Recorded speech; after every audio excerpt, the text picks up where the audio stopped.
So yesterday, Sony announced their all-new PlayStation Plus, which launches in June with 700 plus games and more value than ever. And we'll get into the value proposition in a minute.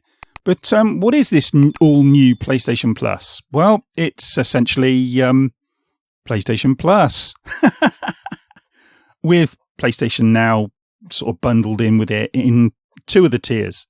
And if we go down, you can see here we've got three tiers. We've got PlayStation Plus Essentials or Essential, PlayStation Plus Extra, and PlayStation Plus Premium.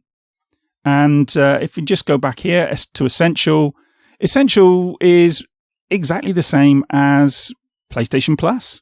It is essentially PlayStation Plus. As you see here, it says, provides the same benefits as PlayStation Plus members are getting today, such as 2 monthly downloadable games, whoopee-doo, exclusive discounts, okay, fair enough, cloud storage for save games, and online multiplayer access. And I'm not going to go into this in any great detail here, but cloud storage should not be behind a bloody paywall. It's not with Xbox, and it shouldn't be for PlayStation or Nintendo. Online multiplayer access, again, you know, for another day, but I don't really think you should be paying for that, but everyone does that one. I think Microsoft have changed it for free-to-play games, but, you know, again, it's for another day. The price on this is essentially the same again, or exactly the same. $6.99 a month. It's currently $6.99 a month for PlayStation Plus. So yeah, it's exactly the same. It's PlayStation Plus. Nothing has changed there. So yeah, if you're paying for PlayStation Plus every month, you will continue to pay exactly the same amount of money and get exactly the same thing. So nothing's changed there. What has changed though is these other two: PlayStation Plus Extra and PlayStation Plus Premium. And in effect, what they've done with that is they've bundled PlayStation Now with PlayStation Plus and split it into two separate tiers. And PlayStation Plus Premium is actually closer to PlayStation Now than PlayStation Plus Extra. And the reason for that is you're getting more with it. And we'll get into that in a second. But let's just talk about PlayStation Plus Extra. That's $10.99 a month, which is actually cheaper than PlayStation Plus PlayStation Now, which works out at $15.98 a month. Because if we go in here, I can show you what I mean. PlayStation Plus is $6.99 a month currently, and PlayStation Now is $8.99 a month currently, which works out to $15.98. So that's actually cheaper, which is good. But it says here, it adds a catalogue of 400 of the most enjoyable PS4 and PS5 games to PlayStation Plus Essential. And that's actually less than what you're currently getting for PlayStation Now. So although PlayStation Now and PlayStation Plus together are more expensive, you are getting more than you currently get with PlayStation Plus Extra, or that you will get with PlayStation Plus Extra, because you're only getting PS4 and PS5 games, and PlayStation Now currently offers PS4, PS5, and PS2 games, I believe. And that's where PlayStation Plus Premium comes in, because PlayStation Plus Premium adds up to 340 additional games, including PlayStation 3 games, which are currently available on PlayStation Now. And again, still streaming, no downloadables, which is really annoying. And I don't buy this thing about PlayStation 3 games can't be downloaded to the PlayStation 5. It's got enough oomph to be able to do the emulation required, as far as I'm concerned. There's no reason for that. It's just Sony being too bloody lazy to sort it out. And then it says, a catalogue of beloved classic games available to both streaming and download options from the original PlayStation, PlayStation 2 and PSP generations. Now, that's where it gets interesting, because you are actually getting more for your money here, because you're getting PlayStation, which I believe aren't currently available on PlayStation Now, and PSP, which also aren't currently available on PlayStation Now. PS2 are, as is PS3. So in this premium package, you are getting everything that you currently get with PS Now, plus PlayStation and PlayStation Plus or PSP games, PlayStation Portable games. So that's actually not too bad, especially when you factor in the price, because that's $13.49 a month, which is less than $6.99 for PlayStation Plus and $8.99 for PlayStation Now, which, as I said before, is $15.98 a month. So that's cheaper. So on the face of it looks like good value for money. And, I don't actually see it's too bad a deal. The problem is when you start to compare it to the competition, because, as I say, you've got streaming for PlayStation 3 games, which, I'm sorry, not good enough. And you're not getting any new games. You're not getting any day one releases of PlayStation 5 games. And if you compare that to Xbox, and you have to, because this was touted as a Game Pass competitor, it's not as good. And let's just go in here. This is Game Pass, and these are the tiers. Let's start on the right. You've got console. And console Game Pass is $7.99 a month, which is cheaper than both PlayStation Plus Extra and PlayStation Plus Premium, which are, as we've said before, $10.99 a month and $13.49 a month, respectively. So that one's cheaper. Then you can just get it for PC, and all the games that are available for PC are downloadable. None of them are streamable. Well, they are streamable, but they're not. You don't have to stream them. Play over 100 quality games on PC, and there is a bit of an overlap between PC and console, but we won't go into that here. And it also includes EA Play. And we'll get into that in a moment. But the one I would go for is Ultimate. And I have gone for Ultimate. And that's $10.99 a month. So that's actually the same price as PlayStation Plus Extra, which only gives you PS4 and PS5 games. And Game Pass gives you, well, it says here, I'll read it out, play over 100 high-quality games on console, PC, and mobile devices. And when it says over 100, it's considerably more than 100. I've got it, and there's so many games on there, it's ridiculous. And you get console, PC, and mobile for that price. And the good thing there is that with the mobile thing, you can play those games via a browser, which currently you can't do with PlayStation Now. And Sony have not said anything about making this new PlayStation Plus service available through browser. And that's a major disadvantage as far as I'm concerned, because with this, it means that you can play your games virtually anywhere. Anything that's got a browser will basically allow you to stream games. And if Sony made it PlayStation Plus Premium available via a browser, you could, well, technically you could actually play PlayStation Plus games on the Xbox through the Edge browser. Whether that would happen or not, I don't know. But, technically you could. New games added all the time.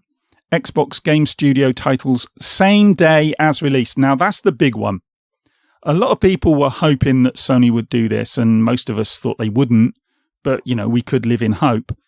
And I'll get into that a bit more in a minute, because Jim Ryan talks about that, and I'll have a look at what he had to say and talk about that. But yeah, I think that's a big mistake, because Xbox Game Studio games, all of them come day and date to Game Pass. And look, you can argue that Sony's games are better, and in some instances I would agree with you.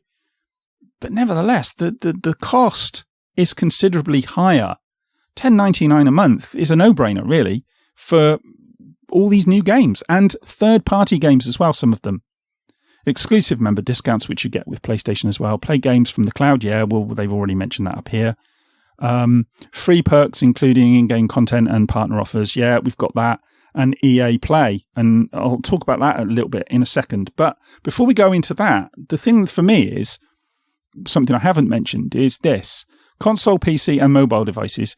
If you play on any device and you pick up and play an Xbox game, you get the same save game. As long as you're logged in with your account, you get the same save game. And that's currently not true with PlayStation Now, and Sony haven't addressed this either. When you play a PlayStation Now game, and then you go and you play the downloaded version on your PlayStation, it's a different save. So they need to sort that out as well. And they've said nothing about sorting that out. And that's a big deal. It really is. When you're trying to offer a service that works across multiple platforms, you need to integrate your saves in such a way that the gamer doesn't have to bloody think about these things. So that's a big thing. And as I said, I was going to talk about Jim Ryan and what he had to say about this. And these new games coming to PlayStation, or not coming to PlayStation Plus. So let me see if I can find it. Oh, before I say that, let's just do this. This is EA. This is what you get as part of Game Pass. This is EA. This is EA PC, I think. No, Xbox. This is, I deliberately set up the Xbox ones. You get all these games. I mean, you know, just on the first page, you see there's a load of good games. Mass Effect, It Takes Two, Need for Speed, Hot Pursuit, Star Wars Squadrons. These are all available as part of the Game Pass subscription. Jedi Fallen Order. This is all built in. So the value proposition is considerably higher at $10.99 a month than PlayStation Plus Extra or PlayStation Plus Premium at $10.99 and $13.99 a month, respectively. But as I say, let's get into what Jim Ryan had to say. And this is what it says here. Sony insists quality of first-party games would suffer if they launched day one in new PlayStation Plus. Right, okay. And this is what he says. I'm going to read all this. All the stuff in yellow. We feel like we are in a good virtuous cycle with studios, said Ryan, where the investment delivers success, which enables yet more investment, which delivers yet more success. We like that cycle, and we think our gamers like that cycle. Yeah, except for that cycle means that these games are 70 quid, and while sometimes that might be approaching value for money, it certainly isn't in all instances. And we've seen this with GT7, where it's just a cash cow. And raising the prices to 70, really? 70 quid for a game, and then do that with GT7? And I know they didn't do that with Horizon Forbidden West, but, you know, it's open to abuse.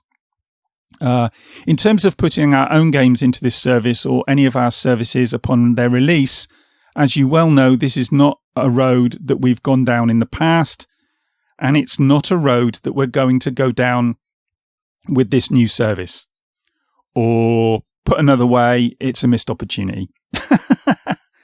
They are so wrapped up in this idea of putting games out and making this wodge of cash from the 70 quid when the game launches that they're absolutely stuck to it.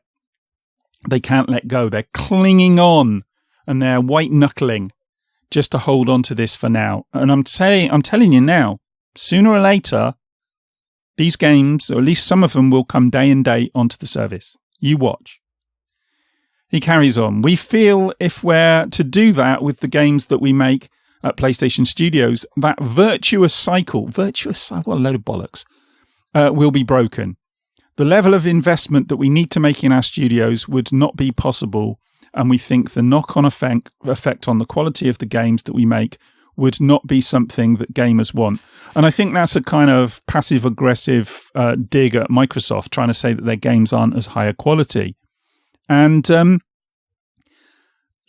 overall, maybe, but I'll go back to GT7. If you compare GT7 to Forza or Forza Horizon, I mean, I know the Forza games are slightly more kind of arcadey, but there's no contest. I mean, I made a video about Forza Motorsport 7, and complained about it. But the greed on show with that game was nothing like we're seeing from Sony with GT7. Anyway, he goes on and he says, that's not to say it couldn't happen in the future. Ryan points to the success of PlayStation Studios games releasing on PC as an example of change. Yeah, And for me, I think it's shown them if they put games on PC, they're going to do well and make them more money. And in the long term, maybe it won't make them more money in the short term. Maybe it won't make them more money in the medium term. But the reality is, if they don't compete with this, with Game Pass, then they can think about their virtuous cycle all they like. But that virtuous cycle will be broken if everyone's buying the Xbox. And I'm not saying that's going to happen. But I am saying that Sony sooner or later will be forced down that road where they have to put games day and date on their service. That's what I think. And I really do think this is a missed opportunity. They could have at least said that they were going to put some of their games on the service. And they haven't done anything that I was hoping that they would do with this service, really. Basically, what we've got is meet the new service, same as the old service. Meet the new PlayStation Plus, same as the old PlayStation Plus. Yeah. And they've just integrated PlayStation Now, as I've said before, and just split it into 2 tiers, which makes it a little bit more confusing, perhaps. But yeah, I think it's a real missed opportunity. I think some of the things that they needed to address relating to save games, stuff like that, making their service more usable as well. I mean, PlayStation Now on PC is a dog's breakfast. You can see it here. This is an absolute dog's breakfast. You can't search for games. You go through. This is all you can do. You can scroll and hope to find the game you're looking for. It's a dog's breakfast. It really is a complete and utter dog's breakfast. And they've said nothing about improving that. And hopefully they will. Hopefully this new PlayStation Plus Premium will offer, or PlayStation Plus Extra will offer this, and it'll be a lot better with a lot. But this has been years like this. Years. Absolutely bloody years. And they've done nothing. Nothing. So yeah, I don't hold out a lot of hope for this service. As far as I'm concerned, this is if you're just comparing it to what PlayStation are currently offering, the value proposition is better. But if you're comparing it to the competition, it isn't. It just isn't. But anyway, that's my 5 eggs. I'm going to go and grab myself a cup of tea, and I will speak to you guys in the next one. Let me know what you think in the comments, and we can get into it. All right, bye.